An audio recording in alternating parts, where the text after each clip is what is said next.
हारना impossible with Animesh.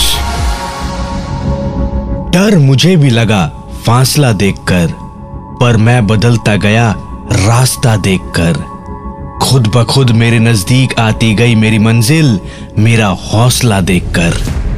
दोस्तों, हर एक इंसान जिंदगी में सपना जरूर देखता है। कुछ लोग साधारण जिंदगी पाकर खुश हो जाते हैं, तो कुछ लोग असाधारण बनकर समाज के लिए अपना एक मिसाल कायम कर जाते हैं।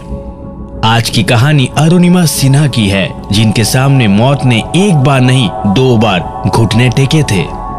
जी हां, अरुणिमा ने एक पैर के सहारे माउंट एवरेस्ट की चढ़ाई करने में सफलता हासिल की है।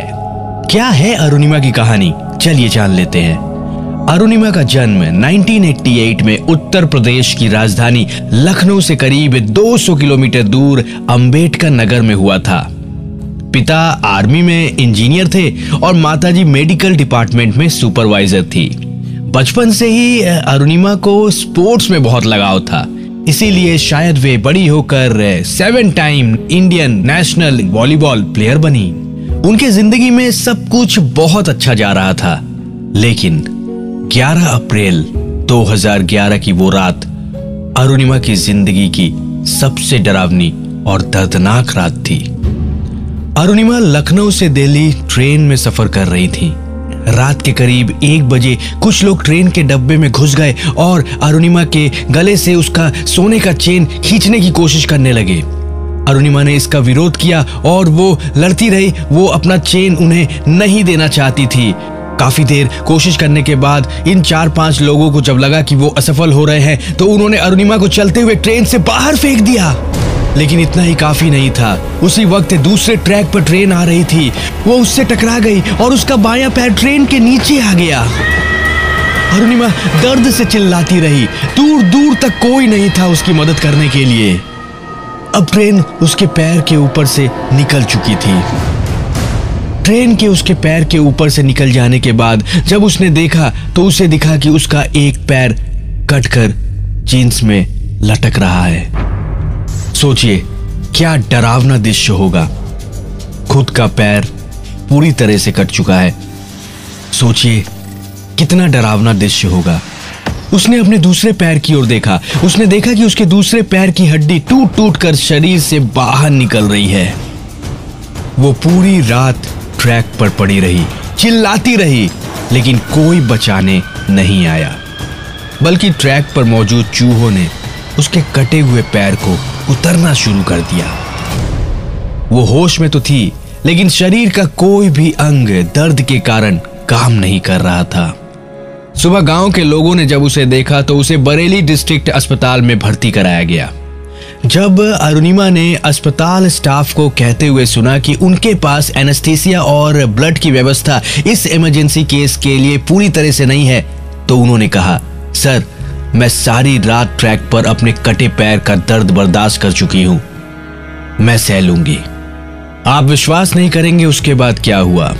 इमरजेंसी में वहां मौजूद डॉक्टर्स ने खुद का ब्लड अरुणिमा को दिया और उनके पैर को बिना एनेस्थीसिया के इमरजेंसी में अलग करना पड़ा।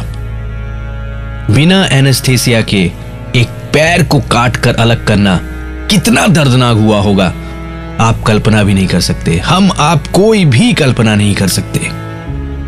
जब मीडिया में ये बात आई कि वे एक नेशनल प्लेयर हैं, तो सरकार ने अपने तरफ से और ज्यादा उनकी मदद करनी शुरू की।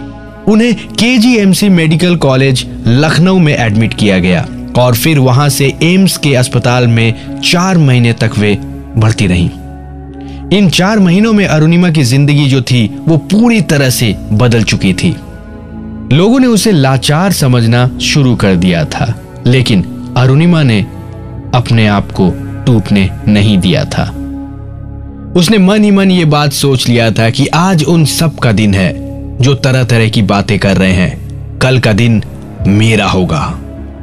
तभी उनकी नजर एक पेपर पर पड़ी जिस पर माउंटेनियर पर एक आर्टिकल लिखा था।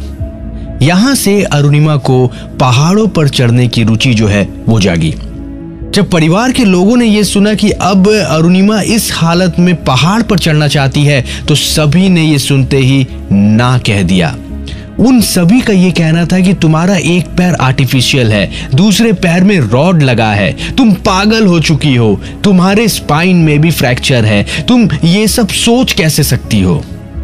लेकिन अरुणिमा ने किसी की बात पर ध्यान नहीं दिया। उन्होंने उन सब के चैलेंज को स्वीकार किया। अरुणिमा का मानना था कि सबसे बड़े मोटिवेटर आप खुद होते हैं। जिस दिन किसी भी लक्ष्य के प्रति आपकी अंतर आत्मा जाग जाए, आपको कोई नहीं रोक सकता है उसके बाद उस लक्ष्य को पाने के लिए।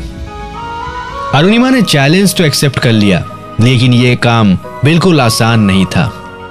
अरुणिमा बताती हैं कि उन्होंने किस हालत में ट्रेनिंग शुरू की थी। वो कहती हैं कि रोड से बेस कैंप तक पहुंचने में लोगों को 2 मिनट लगते थे, लेकिन मुझे 3 से 4 घंटे लग जाते थे। लेकिन अरुणिमा ने हार नहीं मानी।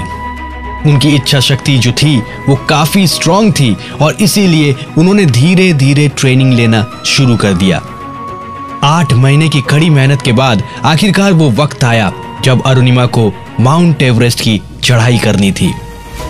रॉकी एरिया से लेकर ब्लू आइस तक का एरिया, कैंप 3 से लेकर कैंप 4 तक का एरिया बहुत ही कठिन था।